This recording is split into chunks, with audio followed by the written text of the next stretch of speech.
Anda kembali di Metro Siang, pemirsa. Tahukah Anda bahwa korban kecelakaan lalu lintas sebagian besar merupakan usia produktif hingga anak sekolah? Karenanya, Jasara Harja, Korlantas Polri, dan Kementerian Pendidikan Dasar dan Menengah menyusun pendidikan lalu lintas dalam sebuah kurikulum formal di sekolah, mulai jenjang SD hingga SMA. Jurnalis Metro TV Reda Pulpi dan juru kamera Muhammad Zuhal akan mengajak Anda untuk cari tahu strategi Ciamik tekan angka kecelakaan lalu lintas.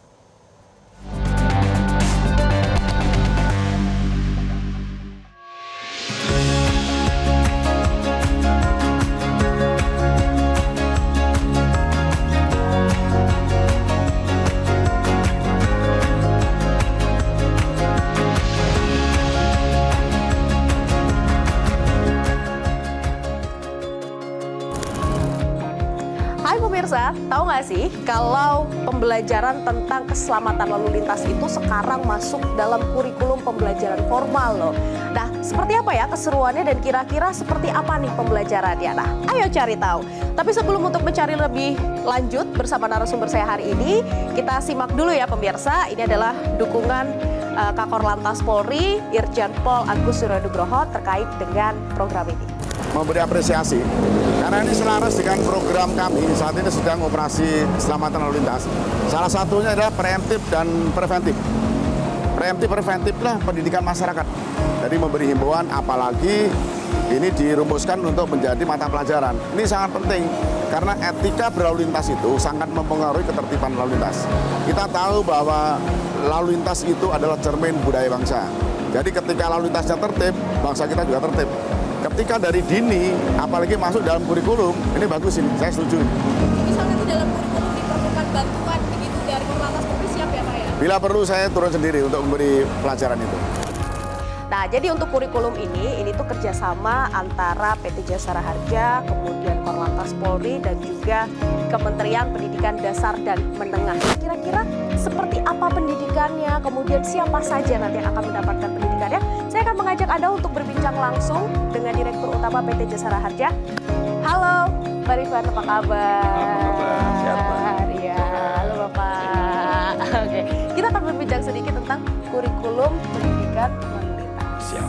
Boleh? Boleh, kita Masuk share. ruangan aja, Nah, Pak? boleh. Oke. Ayo, masuk kita. Nah, apa kalau kita bicara soal kurikulum pendidikan lalu lintas? Sebenarnya apa sih yang mendasari kurikulum ini sampai akhirnya tercetuskan nih? Jadi, lalu lintas ini urat nadi kehidupan. Tidak ada yang bisa lepas dari lalu lintas. Termasuk diantara adalah para pelajar. Tidak hanya memiliki kendaraan, tidak hanya menggunakan kendaraan umum, bahkan berjalan kaki pun bisa menjadi korban akibat korban kecelakaan lalu lintas. Begitu pentingnya inilah, makanya kita perlu bagaimana mendidik anak-anak dari sejak SD sampai SMA untuk paham tentang lalu lintas. Begitu pentingnya, karena dengan mereka memahami, dari mulai sejak awal mereka harus tahu tentang bagaimana seharusnya berperilaku, gitu. Sampai kemudian mereka juga akan menjadi contoh pada generasi-generasi berikutnya. Nah, inilah kemudian terpikirlah oleh kami, Jasara Harja dan Korlantas membuat kurikulum, dan kurikulum ini adalah pedoman dari guru yang kemudian disampaikan pada murid, dan alhamdulillah sudah selesai dari kelas 1 sampai dengan kelas 12. Ini sudah berlangsung? Saat ini sudah disetujui dan sudah diterima. Bahkan secara resmi Pak Menteri Pendidikan Dasar dan Menengah dan Atas sudah menerima, dan ini tinggal pematangan karena memang tidak mudah untuk berubah kurikulum.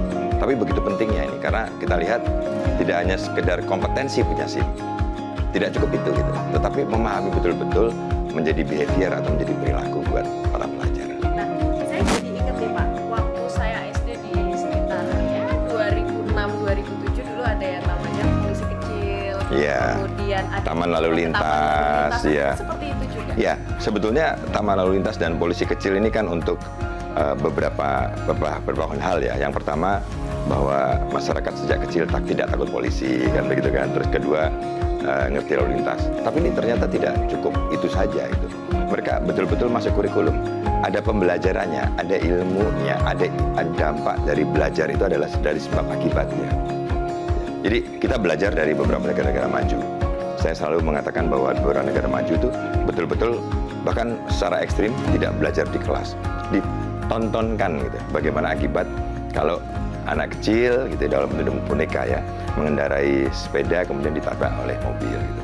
Jadi impact atau sebab akibatnya inilah kemudian yang kami rasakan penting, dan ini malah tahapan pertama sebetulnya, hanya berdasarkan teori yang mereka pahami dan kemudian mereka betul-betul menyimpan di dalam memorinya sejak SD sampai dengan SMA, beretika dalam lalu lintas, kemudian memahami situasi mana yang didahulukan, dan semua pasti berpikiran adalah untuk apa?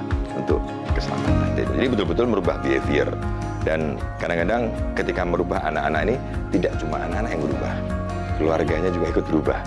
Coba kalau misalkan anak-anak ini kemudian belajar ya, dan dia paham, di mobil dia akan berpengaruh terhadap kenapa ayah begitu, kenapa ibu begini. Jadi agent of change. Ya, karena kita melihat sekarang ini kan perilaku yang orang tua juga nggak cukup bijak dalam mengendarai sepeda motor maupun mengendarai mobil.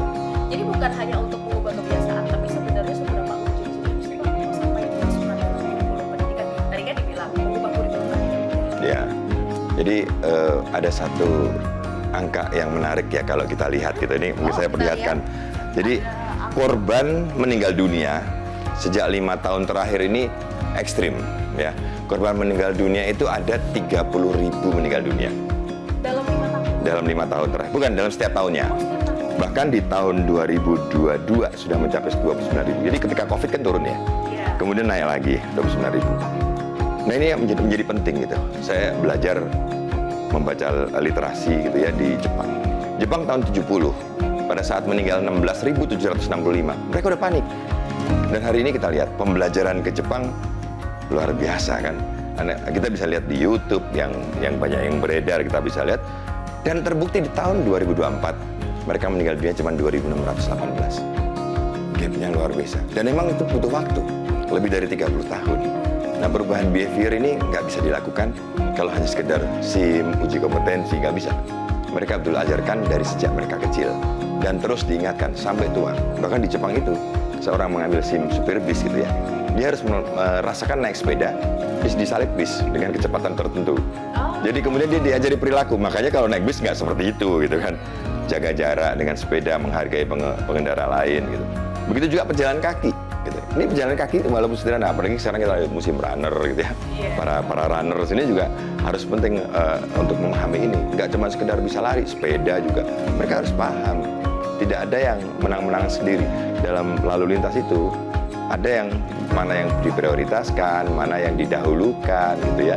Dan ini penting untuk diajarkan oleh mereka. Maka di dalam profil ini kita lihat bahwa ini menjadi memprihatinkan bahwa remaja ya ini 36% korbannya. Nah, melihat lagi bahwa pelajar mahasiswa ini 23%. Ini menjadi perhatian gitu ya, bahwa ini adalah generasi penerus bangsa yang kenapa nggak dijaga ya? Karena kalau 23% terus menjadi korban, habis. Siapa yang mau jaga gitu?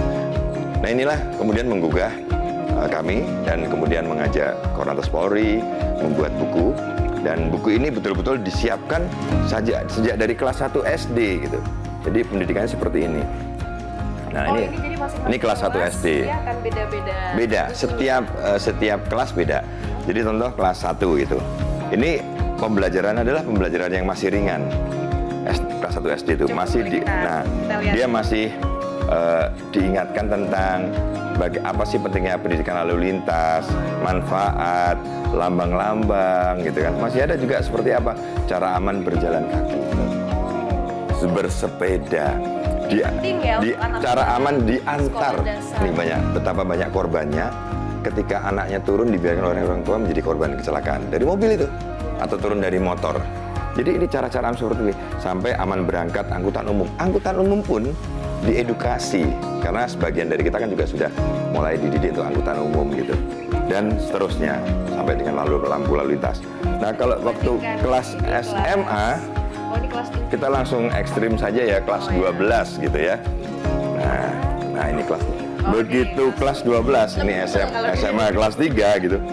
Mulai banyak kegiatan yang cara, misalkan contoh, ini mengulangi lagi yang basic, kemudian pendidikan lalu lintas dan kegiatan ekstrakurikuler menentukan dimensinya. Dia tahu bahwa dimensi yang beresiko itu seperti apa, kemudian kerangka pikir dari penyusunan tata perilakunya seperti apa. Jadi mereka diajari gambar-gambarnya sampai dengan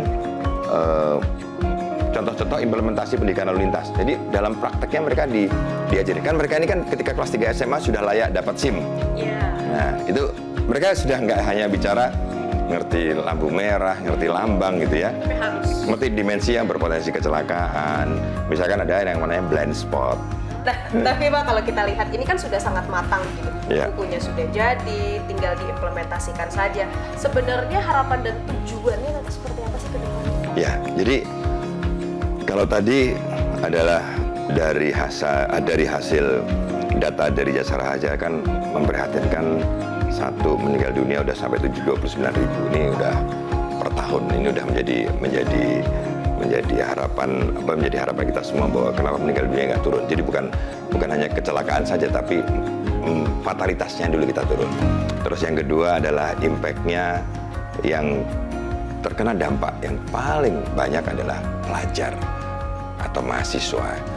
Nah inilah menjadi penting buat kita berharap bahwa dengan edukasi yang diberikan dari kurikulum resmi ini atau kurikulum pendidikan lalu lintas yang dari SD sampai dengan SMA ini, sehingga betul-betul tingkat kepedulian terhadap keselamatan sampai ujungnya nanti, karena mereka tidak pernah lepas dari kegiatan berlalu lintas, maka mereka juga disiapkan sebagai pengemudi yang berkeselamatan.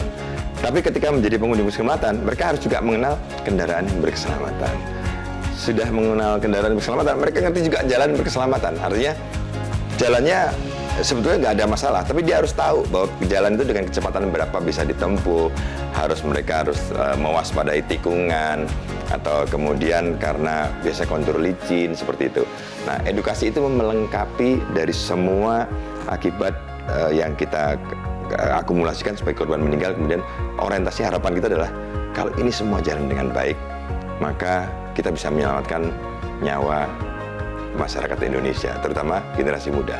Nah, jadi untuk mencegah kematian karena berlalu lintas yang tinggi nih ya Pak di Indonesia terutama, ini menjadi salah satu cara nih. Semoga dengan adanya kurikulum ini anak-anak dari kecil, dari kelas 1 SD mereka sudah diajarkan bagaimana berlalu lintas yang bertanggung jawab, sampai mereka nanti SMA ya, kelas 3 nanti mereka juga bisa menjadi seorang pengendara yang lebih bertanggung jawab lagi. Jadi angka ini bisa diturunkan. Terima kasih banyak Pak atas waktunya. Semoga bermanfaat ya. Bermanfaat, dan semoga kurikulum ini benar-benar bisa diterapkan dan tujuannya ini bisa tercapai. Sampai jumpa.